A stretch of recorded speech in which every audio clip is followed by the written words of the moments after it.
नम्र निवेदन और क्षमा प्रार्थना। भगवत कृपा से इस वर्ष कल्याण के विशेषांक के रूप में संक्षिप्त गरुड़ पुराणांक पाठकों की सेवा में प्रस्तुत है। पिछले कई वर्षों से कुछ महानुभावों का यह विशेष आग्रह था कि कल्याण के विशेषांक के रूप में गरुड़ महापुराण का प्रकाशन किया जाए। हम चाहते हुए भी अब तक यह कार्य नहीं कर सके थे। इस वर्ष यह संभव हो सका। 18 महापुराणों के अंतर्गत गरुड़ महापुराण का अपना एक विशेष महत्व है। इसके द्वारा असार संसार की क्षणभंगुरता तथा अनित्यता का दिग्दर्शन होता ही है। इसके साथ ही इसमें परलोक का वर्णन तथा संसार के आवागमन से मुक्त होने की विधि विवर्णित है। चतुर्वर्ग चिंतामणि, वीर मित्रोदय, हेमाद्रि, विधान परिजात आदि सभी प्राचीन निबंध ग्रंथों में अनुष्ठान, व्रत, दान एवं श्राद्ध आदि के प्रकरण में मूल श्लोकों का संदर्भ भी प्रायः गरुड़ पुराण का ही मिलता है। इन सब कारणों से इस ग्रंथ की श्रेष्ठता एवं महत्व विशेष रूप से परिलक्षित होने पर भी सामान्य जन इसके विषय अनभिज्ञ जैसे ही हैं। अतः स्वाभाविक रूप से यह प्रेरणा हुई कि गरुड़ पुराण महापुराण की कथा वस्तु को जनता जनार्दन की दृष्टि में लाने के लिए इस बार इसी महापुराण का अनुवाद विशेषांक के रूप में प्रस्तुत किया जाए। इस प्रेरणा के अनुसार ही यह निर्णय कार्य रूप में परिणित हुआ। वास्तव में गरुड़ महापुराण एक पवित्र वैष्णव ग्रंथ है। इसके अधिष्ठात्री देव भगवान विष्णु है। यह महापुराण अधिकतम 3 खंडों में विभक्त है। पूर्व खंड आचार कांड, उत्तर खंड धर्मकांड, प्रेतकल्प और ब्रह्मकांड। अधिकांश संस्करणों में केवल 2 ही खंड पूर्व और उत्तर दिए गए हैं, जबकि खेमराज श्री कृष्ण दास द्वारा प्रकाशित पुस्तक में इन दोनों कांडों के अतिरिक्त ब्रह्म कांड भी दिया गया है।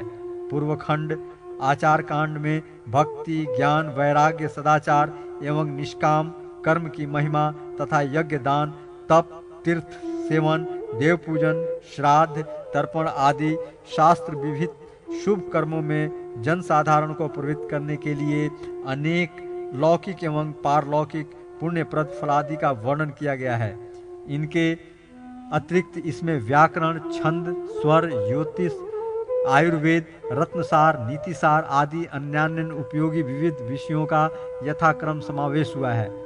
गरुड़ महापुराण में मुख्य रूप से उत्तरखंड में प्रेतकल्प का विवेचन अत्यधिक महत्वपूर्ण है, जिसमें मृत्यु का स्वरूप, मरणासन व्यक्ति की अवस्था और उसके कल्याण के लिए अंतिम समय में किए जाने वाले कृत्यों तथा विविध प्रकार के दानों का निरूपण हुआ है। मृत्यु के बाद अवधर दैहिक संस्कार, पिंडदान, श्राद्ध, संपिंडीकरण, कर्म विपाक, पापों के प्रायश्चित का विधान आदि वर्णित है। इसमें नरकों का तथा स्वर्ग एवं वैकुंठ आदि लोकों के वर्णन के साथ ही पुरुषार्थ, चतुष्टय, धर्म, अर्थ, काम और मोक्ष को प्राप्त करने की विविध साधनों का निरूपण भी हुआ है। इसके अतिरिक्त जन्म मरण के बंधन से मुक्त होने के लिए आत्मज्ञान का प्रतिपादन भी किया गया है। वास्तव में गरुड़ महापुराण की समस्त कथाओं और उपदेशों का सार यह है कि हमें आसक्ति का त्याग कर वैराग्य की ओर प्रवृत्त होना चाहिए तथा सांसारिक बंधनों से मुक्त होने के लिए एकमात्र परमात्मा की शरण में जाना चाहिए। यह लक्ष्य प्राप्ति कर्मयोग और ज्ञान अथवा भक्ति द्वारा किस प्रकार हो सकती है, इसकी विशद व्याख्या इस महापुराण में हुई है। यह पुराण भगवत प्राप्ति के लक्ष्य को सामने रखते हुए साधकों के लिए उनके ग्रहण करने योग्य विभिन्न अनुभूत सत्य मार्गों के विघ्नों का तथा विघ्नों से छूटने के उपायों का बड़ा ही सुंदर निरूपण करता है। मनुष्य इस लोक से जाने के बाद अपने पारलौकिक जीवन को किस प्रकार सुख समृद्ध एवं शांतिप्रद बना सकता है तथा उसकी मृत्यु के बाद उस प्राणी के उद्धार के लिए पुत्र पौत्रादिक पारिवारिक जनों के कर्तव्य का विशद वर्णन भी यहाँ प्राप्त होता है। यह महत्वपूर्ण प्रकरण अन्य किसी पुराण या ग्रंथ में हमें उपलब्ध नहीं होता। इस गरुड़ महापुराण के श्रवण और पठन से स्वाभाविक ही पुण्य लाभ तथा अंतःकरण की परिशुद्धि और भगवान में रति एवं विषयों से विरति होती है। साथ ही मनुष्यों को ऐहिक और पारलौकिक हानि लाभ का यथार्थ ज्ञान भी हो जाता है। तदनुसार जीवन में कर्तव्य निश्चय करने की अनुभूत शिक्षा भी मिलती है।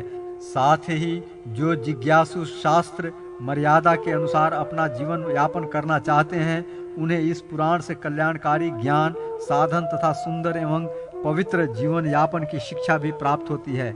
इसके अतिरिक्त पुत्र पौत्रादि पारिवारिक जनों की पारमार्थिक आवश्यकता और अनेक कर्तव्य बोध का परिज्ञान भी इसमें कराया गया है। इस प्रकार यह महापुराण जिज्ञासु जनों के लिए अत्यधिक उपायदेय, ज्ञानवर्धक, सरस तथा उनके यथार्थ अभ्युदय और कल्याण में पूर्णतया सहायक हैं।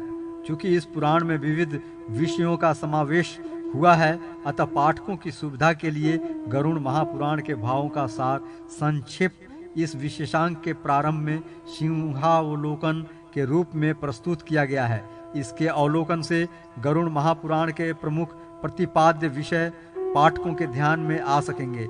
यद्यपि जिज्ञासु जनों को यह विशेषांक आद्योपांत पूरा पढ़ना चाहिए। यदि पूरा न पढ़ सके तो कम से कम उत्तरखंड, धर्मकांड, प्रेत कल्प तो अवश्य पढ़ना चाहिए, जिससे उन्हें परलोक संबंधी ज्ञान प्राप्त हो सके।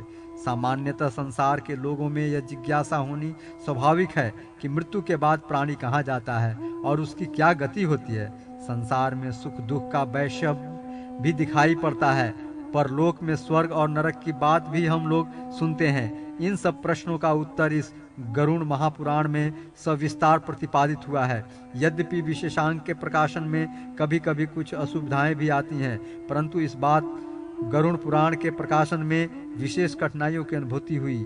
संयोगवश इस महापुराण का कोई अनुवाद अथवा टीका उपलब्ध न होने के कारण मूल रूप से संपूर्ण ग्रंथ का अनुवाद करना पड़ा।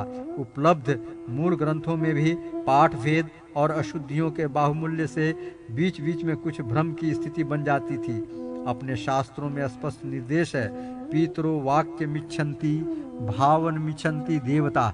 प्रतिगण शुद्ध वाक्य और शुद्ध प्रक्रिया की अपेक्षा रखते हैं और देवगण शुद्ध वाक्य और प्रक्रिया में त्रुटि होने पर भी मनुष्य के आंतरिक शुद्ध भावों से भी संतुष्ट हो जाते हैं। गरुड़ पुराण का मुख्य प्रतिपाद्य विषय श्राद्ध आदि प्रक्रिया प्रधान होने के कारण इसके अनुवाद करने में विशेष सावधानी बरतनी पड़ी। प्रायः यह प्रयास किया गया कि ग्रंथ के मूल भावों को सुरक्षित रखते हुए यथासाध्य श्राद्ध की प्रचलित और व्यवहारिक प्रक्रियाओं का सामंजस्य बना रहे, जिससे सर्वसाधारण को व्यवहारिक प्रक्रिया में असुविधा का अनुभव न हो। फिर भी कदाचित द्विविधा की स्थिति में मूल श्लोकों के भावों को ही प्राथमिकता दी गई है। भावों को स्पष्टीकरण की दृष्टि से कुछ आवश्यक टिप्पणियां भी दी गई हैं। इसके साथ ही कुछ महत्वपूर्ण मूल श्लोकों का भी समायोजन किया गया है। प्रायः यह प्रयास किया गया है कि इस विशेषांक में गरुड़ पुराण के सभी श्लोकों का अनुवाद समायोजित कर दिया जाए, परंतु अपने पुराण में कुछ ऐसे भी स्थल हैं जो सर्वसाधारण के समझ की क्षमता के बाहर है, जिनके अवलोकन से सामान्य जनों के मस्तिष्क में संशय विपर्य की स्थिति उत्पन्न हो सकती है। ऐसे कुछ स्थलों के अनुवाद को संक्षिप्त करना ही हितकर समझा गया।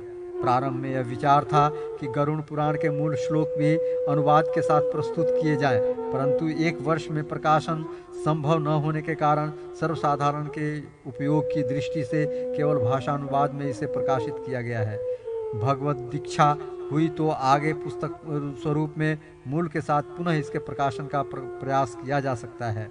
आजकल विशेष रूप से प्रचलित गरुड़ पुराण सारोद्धार नामक का एक ग्रंथ उपलब्ध होता है, जो 16 अध्यायों में है तथा इसी को प्रायः श्राद्ध आदि पितृ कार्यों में सुनाया जाता है और इसे ही सामान्य लोग गरुड़ पुराण के रूप में जानते हैं, परंतु वास्तव में यह ग्रंथ मूल गरुड़ पुराण से भिन्न है। कुछ समय पूर्व राजस्थान के विद्वान पंडित नवनिधि शर्मा के द्वारा किया गया संकलन है। इसमें शंकराचार्य के विवेक चूड़ामणि, भागवत गीता, नीति शतक, वैराग्य शतक एवं अन्य पुराणों के साथ गरुड़ पुराणों के श्लोकों का संग्रह है। कुछ लोगों में यह भ्रांत धारणा बनी है कि गरुड़ पुराण को धर्म में नहीं रखना चाहिए, केवल श्राद्ध आदि प्रेत कार्यों में ही इसकी कथा सुनते हैं। यह धारणा अत्यंत भ्रामक और अंधविश्वास से युक्त है। कारण इस महापुराण में ही यह बात लिखी है कि जो मनुष्य इस महापुराण को सुने या जैसे भी हो वैसे ही इसका पाठ करे तो वह प्राणी यमराज की भयंकर यातनाओं को तोड़कर निष्पाप होकर स्वर्ग को प्राप्त करता है। यह गरुड़ महापुराण बड़ा ही पवित्र और पुण्यदायक है। यह सभी पापों का विनाशक एवं सुनने वालों की समस्त कामनाओं का पूरक है। इसका सदैव श्रवण करना चाहिए। अतः आस्तिक जनों को इस प्रकार की भ्रामक शंका कदापि नहीं रखनी चाहिए। इस पुराण के अनुवाद का संशोधन, परिवर्धन आदि कार्यों को प्रयागराज के श्री हरिराम संस्कृत महाविद्यालय के पूर्व प्राचार्य आदरणीय पंडित श्री रामकृष्ण जी शास्त्री ने पूर्ण मनोयोग से संपन्न किया। यह कार्य भगवत प्रतीर्थर्थ निष्काम भाव से इनके द्वारा संपन्न हुआ। इसके साथ ही अग्निहोत्री पंडित श्री जोखन राम जी शास्त्री संस्कृत विश्वविद्यालय के प्राध्यापक पंडित श्री सुधाकर जी दीक्षित, आदरणीय पंडित श्री विश्वनाथ जी शास्त्री दातार तथा पंडित श्री लाल बिहारी जी शास्त्री आदि महानुभावों ने भी इस कार्य में कृपा पूर्वक सहयोग प्रदान किया। मैं इन महानुभावों के चरणों में प्रणति निवेदन करता हूँ।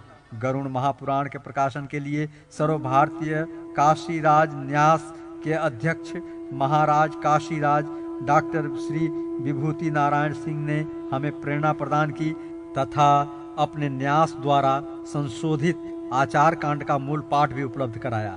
हम उनके प्रति अपनी कृतज्ञता व्यक्त करते हैं। कल्याण संपादकीय विभाग के पंडित श्री जानकी नाथ जी शर्मा के सहयोग के प्रति भी हम आभारी हैं। इस विशेषांक के संपादन, प्रूफ, संशोधन, चित्र निर्माण तथा मुद्रण आदि कार्यों में जिन जिन लोगों से हमें सहृदयता मिली वे सभी हमारे अपने हैं। उन्हें धन्यवाद देकर हम उनके महत्व को घटाना नहीं चाहते। अनुवादक की आवृत्ति, प्रूफ, संशोधन तथा संपादन के कार्यों में संपादकीय विभाग के मेरे सहयोगी विद्वानों ने तथा अन्य सभी लोगों ने मनोयोग पूर्वक सहयोग प्रदान किया है। फिर भी अनुवाद, संशोधन, छपाई आदि में कोई भूल हो तो इसके लिए हमारा अपना अज्ञान तथा प्रमाद ही कारण है। अतः हम इसके लिए अपने पाठक पाठिकाओं से क्षमा प्रार्थी हैं। आस्तिक जन इस गरुड़ पुराण को पढ़कर लाभ उठावें और लोक परलोक में सुख, शांति तथा मानव जीवन के परम लक्ष्य परमात्मा प्रभु को प्राप्त करें, यही प्रार्थना है। मानव जीवन का लक्ष्य है आत्मोद्धार करना। इस लक्ष्य की सिद्धि इस पुराण में वर्णित आचार के श्रद्धा पूर्वक सेवन से प्राप्त हो सकती है। गरुड़ पुराण के समस्त कथानक एवं उपदेशों का सार यही है कि हमें आसक्ति का त्याग कर कर्तव्य कर्मों को करते हुए वैराग्य की ओर प्रवृत्त होना चाहिए तथा सांसारिक बंधनों से मुक्त होने के लिए एकमात्र विश्व सृष्टा परमात्मा की शरण ग्रहण करना चाहिए। इस लक्ष्य की प्राप्ति कर्म, ज्ञान और भक्ति द्वारा किस प्रकार हो सकती है, इसकी विशद व्याख्या भी इस पुराण में वर्णित हुई है।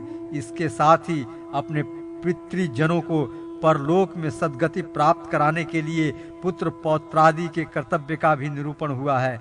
यदि इस विशेषांक के अध्ययन से हमारे देशवासियों को मनुष्य जीवन के वास्तविक ध्येय को हृदयंगम करने तथा उनकी ओर बढ़ने में कुछ भी सहायता मिली तो यह भगवान की बड़ी कृपा होगी, श्रम साधक होगा और हम अब इसे अपना सौभाग्य मानेंगे। सर्वे भवन्तु सुखिनः, सर्वे सन्तु निरामया, सर्वे भद्राणि पश्यन्तु मा कश्चित् दुःख भाग् भवेत्।